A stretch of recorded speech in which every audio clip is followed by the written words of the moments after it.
Right? A monopoly is simply this: a situation in which a single company or group owns all or nearly all of the market for a given type of product or service. By definition, monopolies are characterized by an absence of competition, which often results in high prices and inferior products. For a strict academic definition, a monopoly is a market containing a single firm. The history of monopolies is very contingent with the U.S. and our revolution for independence from Britain. Even with its large profits, the East India Trade Company had famines and labor shortages. So as it tightened monopoly on the India tea trade, tea in general lowered its quality, and this led to a revolution. And one of the main factors for independence from British monopoly of tea, was because it led to higher prices and it hurt the small businesses of the U.S. Plus, it led to the famous Tea Party, and with the East India Trading Company's tea was thrown overboard, becoming one of the most important movements in our history of independence. Let's just make sure today, when we talk about monopolies, we remember that our founding fathers fought against these tyrant corporate powers 235 years ago. Microsoft is a common example today of a monopoly gone awry. Microsoft has used its power in the software and operating business to propagate its own Microsoft Internet Explorer browser. An Intel executive during the 1999 trust case against Microsoft was called as a witness and quoted a Microsoft vice president as having stated an intention to extinguish and smother rival Netscape Communications Corporation and to cut off Netscape's air supply by giving away a clone of Netscape's flagship product for free.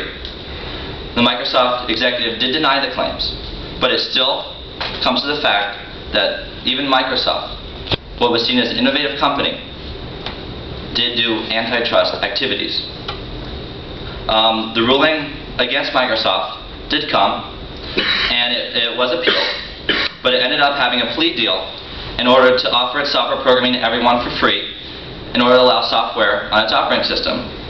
But this is now allowed for Microsoft to become the standard for software developers, and it is hard to buy such systems like Apple because most software doesn't run on other operating systems.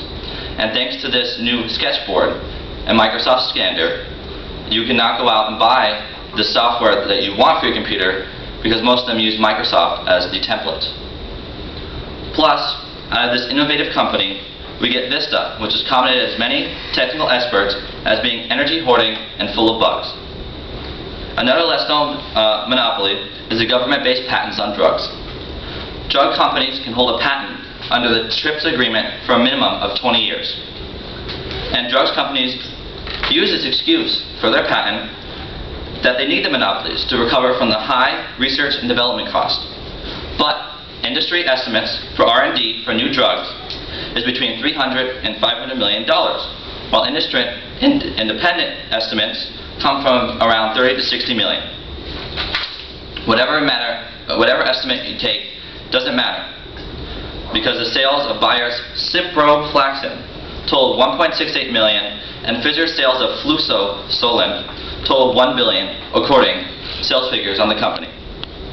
A recent congressional report also found that the 21 most important drugs introduced between 1965 and 1992, that 15 were developed using knowledge and techniques from federally funded research.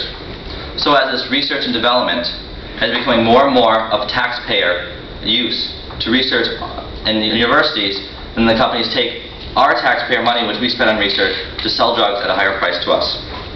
And, let alone, prescription drug costs are expected to increase by 12.6% a year for the next 10 years, according to a recent report issued by the U.S. Department of Health and Human Services. And by 2010, this year, 60% of what Americans spend each year on personal health care will be spent on prescription drugs, while in 1999, it was 9.4%. Plus, the United States is the only developed nation that does not regulate drugs prices. American consumers pay much more than their prescription drug prices than any other country in the world.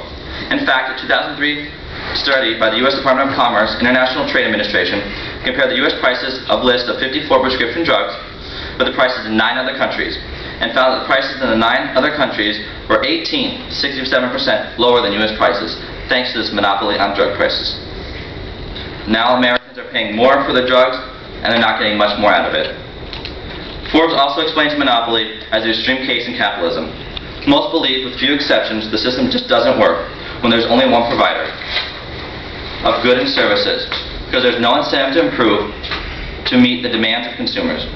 Governments attempt to prevent this from arising through use of antitrust laws, but we need more. Of course, there are gray areas. Take, for example, the granting of patents. These give an effect of monopoly on a product for a set time. The reason behind patents is to give them the recoup for large development process, not on drugs, but on other products as well. In theory, they are using their monopolies to promote innovation, but are they really innovating? Another example is public monopolies on government services, the utilities and public services that already charge high prices. Monopolies may sound good at first, as they will low prices and seem to produce the best products, but once competition is out of the way, the changes, as the new monopoly wishes, only return as profit. That means less quality and more expensive goods for all.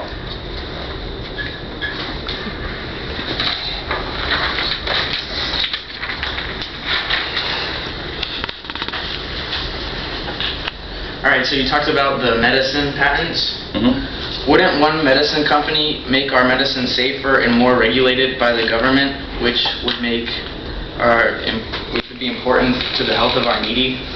No, it wouldn't, because, see, the generic drugs are made almost the same length and prescription as other drugs, plus prescription companies have also, their newer drugs are not necessarily newer, a lot of them are just repackaged. So this necessarily, you're going to be healthier because you're paying more for drugs, or that they're more regulated under one company, doesn't mean anything, because the generic are almost the same exact as regular, and it's the government's responsibility to regulate, not a company's. But if you leave it in the hand of a company, the company does not rule by any people. It doesn't rule, we don't have any say in a company, but the government we have a say in. So let's take better control in that than in the company. But if you only have one medicine company as opposed to two, doesn't that make it safer because they can just focus on this one company instead of regulating both or more? Not necessarily. Knowing the quality that you're getting. Not necessarily, because the government will regulate both of them to the same extent. And you said a monopoly is an absence of competition in a single firm. Mm-hmm. So what true monopolies are there if? Because then Walmart's not considered a monopoly, and Microsoft's not considered a monopoly, because then you have stuff like Apple, and Walmart you have Publix, all stuff that Kmart, Super Targets.